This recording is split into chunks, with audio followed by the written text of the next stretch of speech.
this one in order to make this file. We're trying to use it in order to revise chapter 5 questions, especially about the gases. So let's see the questions that we have here. The basic question number 1, application on Boyle's law. So find P2 given P1 and V1 and V2 for a fixed quantity. So if I have a fixed quantity of gas at constant temperature, so this means that my temperature is fixed, it does not change.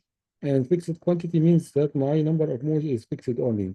So pressure and volume are changing while the temperature and the number of moles not changing. So I have to use directly the values which are changed only pressure and volume related by the Boyle's law. It says that P1 V1 is equal to P2 V2. I have the initial pressure as the room temperature. I'm saying that oxygen gas is 1 atmospheric, so this is the initial pressure, and the volume in this room, it was compressed from 400 centimeter cube, so 400, and it's equal to 50 centimeter cube. That's the new volume. So it's compressed from 400 to 50, and the new pressure is the one that I need to find. So P2 is equal to 1.0 multiplied by 400 multiplied by 400 divided by 50. Now, note here that I don't need to change the centimeter cube into decimeter cube, because whatever change I do, it will be cancelled out. If I multiply it by 1 over 1,000 here, multiplied by 1 over 1,000, so I can just basically cancel these two together. That's why there is no need from the beginning in changing that unit. It can be kept. The only unit that must be changed, as we said, is the temperature from Celsius into Kelvin. You cannot ignore that. Okay, so we find that the pressure is equal to 8.0 atmospheric pressure. Here I have two significant figures. I have here 400 centimeter cube, so no decimal places, so this is only one significant figure. No, I have to change this one into decimeter cubes. This is 50 centimeter cube. If I'm asked to find two significant figures, so it is only 8.0 atmospheric pressure.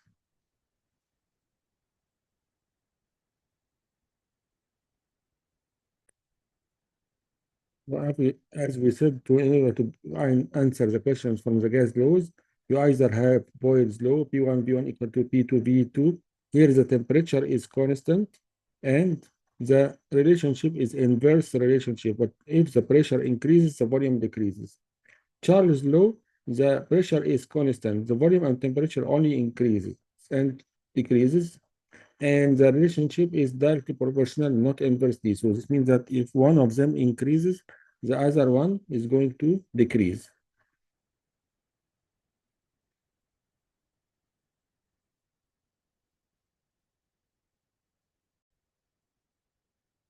The Avogadro's laws makes a relationship between the volumes and the number of moles. So V1 over N1 equal to V2 over N2.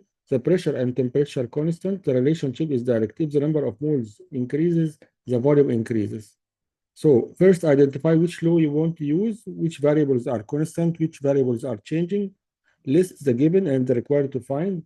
Write the formula to choose the correct equation and then rearrange and solve. Isolate the unknown variable and check the units to make sure that the units are correct.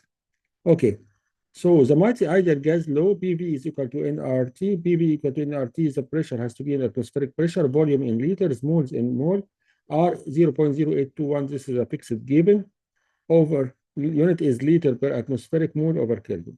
Temperature is by Kelvin always. Find volume, volume is equal N RT over P. Find mass, mass equal to PVM over RT. So what I did is that I changed it. So what I did is that I changed the number of moles. I make it equal to mass over molar mass. So simply, PV is equal to nRT. So N is equal to PV over RT. And N is equal to mass over molar mass. So if you want to find the mass, you just put this one at the top. So it will be PVM over RT. Now, if you want to find the molar mass, it would be the opposite. So if you want to find the molar mass, you will say that the same equation to be used, the M equal to MRT over PV. If you want to find the density, you need to change that mass over volume into density. So let's say the equation says that PV is equal to nRT. So PV is equal to nRT. We should remove the number of moles and put mass over molar mass, RT And if you put the molar mass at the top, it will be PMR, and volume down, so it will be mass over volume RT. Now we can remove the M over V and put the density, so that the density dRT. We can say density is equal to PM over RT. So density of the gas is equal to the PM over RT. Some students prefer to memorize this one and make it easier for them to answer the questions in the exams better than deriving the equation itself. Here the P and T named gas is given and find molar mass from the formula, convert units and then calculate. For example, CH4 at 100 degrees and 5 atmospheric. We can try to practice all these questions to make sure that you know how to answer the simple ones.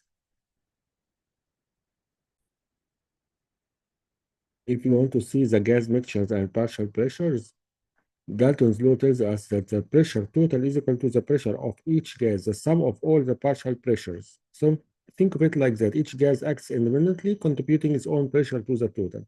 The mole fraction, what fraction of the total moles does each gas represent? So the number of moles divided by the total number of moles is equal to the mole fraction. So mole fraction of a certain gas, let's say gas X, is equal to the number of moles of this gas, or let's say gas A. So gas A, number of moles of gas A divided by the total number of moles. So remember, all moles fractions add up to 1. So the total will be 1 or 100%.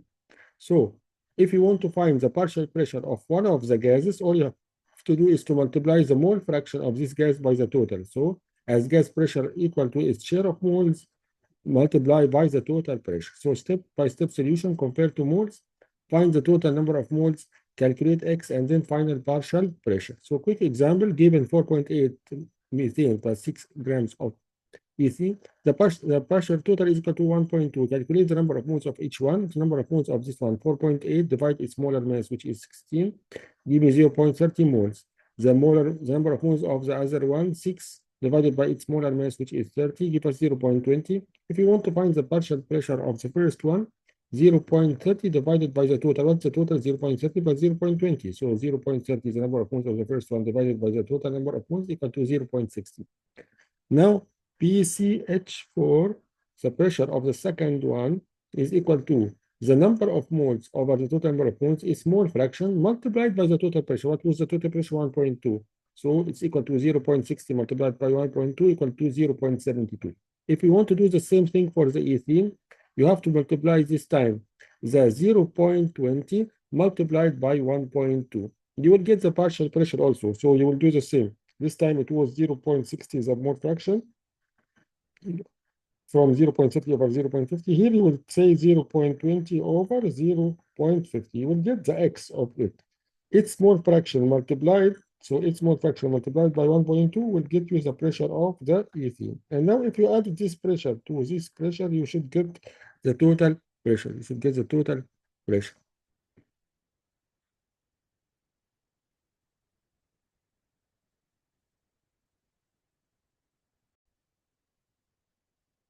Now, the Graham's law shows the speed of the gases. Why some gases move faster than others? The Graham's law of diffusion, the rate of 1 over rate of 2 equal to the radical of the mass of the second one, the molar mass of the second one over the molar mass of the first one. So make sure that the molar masses are reversed. So lighter gases move faster than the heavier gases.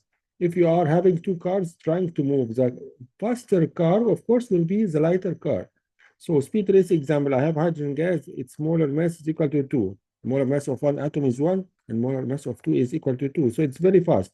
While oxygen gas, its molar mass is equal to 16 multiplied by 2. So it's very slow, it's lower.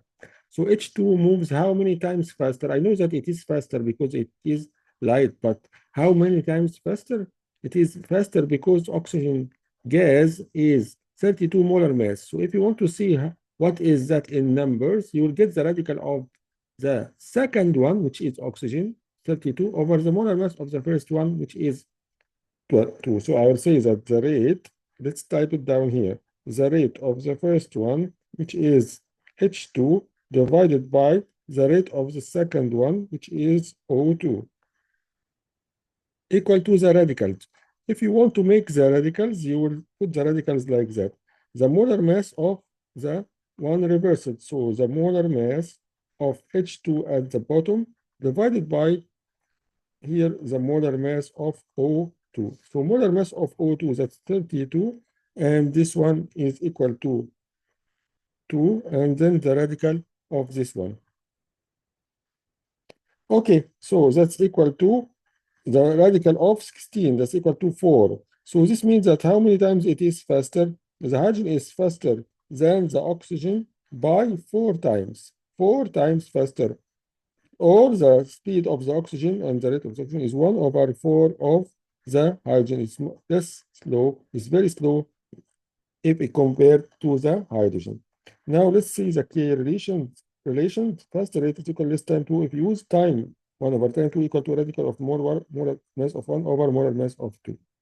If it is at the same temperature, all gases have the same kinetic energy. So all gases, their kinetic energy for the first gas equal to the second gas. So the speed is different, but the kinetic energy is the same if you have the same temperature. Take care, because most students get confused in this one. If you ask them what about the kinetic energy, they will tell you the kinetic energy of the lighter gas is smaller. No, if you are having at the same temperature, then the kinetic energy will be the same if you are at similar temperature. The common problem types are to compare speeds given two gases at the same temperature, find which one is faster and by how much. The effusion time given times for equal volumes, find molar mass of unknown. Speed calculations given speed of one gas, find speed of another gas. Universal solution strategy, identify the gas, rates, times, or masses. Find molar masses from chemical formulas. Choose formula, rate, or time relationship. Solve and check square both sides if needed. The gas reactions and stoichiometry will be starting in the next video to answer some questions about this chapter.